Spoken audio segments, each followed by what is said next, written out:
Mae'r penderfyniad symud i ffwrdd i'r brifysgol yn gallu bod yn un brawychus, nid yn unig i'r ymgeisydd, ond i'r riant neu'r gwarchodwr gartref hefyd.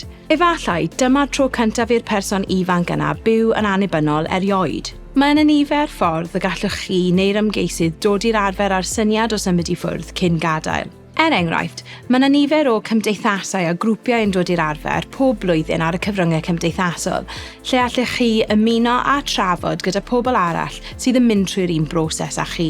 Efallai mae'r ymgeisydd am byw mewn neuaddau breswyl y brifysgol. Os felly, gallan danfon gwybodaeth i tîm llety y brifysgol flaen llaw, os hoffen efallai byw mewn fflat gyda dim ond myfyrwyr o'r un cwrs â nhw, neu efallai myfyrwyr gyda'r un crefydd.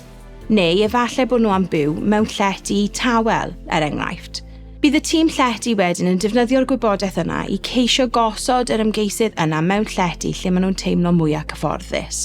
Mae cymorth ariannol yn gallu bod o bryder i rai wrth symud i ffwrdd hefyd. Mae pecyn cymorth ariannol cyllid myfyrwyr yn cefnogi'r myfyriwr gyda ffïoedd dysgu a costau byw. Mae hefyd cymorth ariannol ychwanegol i rai os oes angen, ond mae'r gwybodaeth am y rhain ar gael trwy gwefan cyllid myfyrwyr ei hun.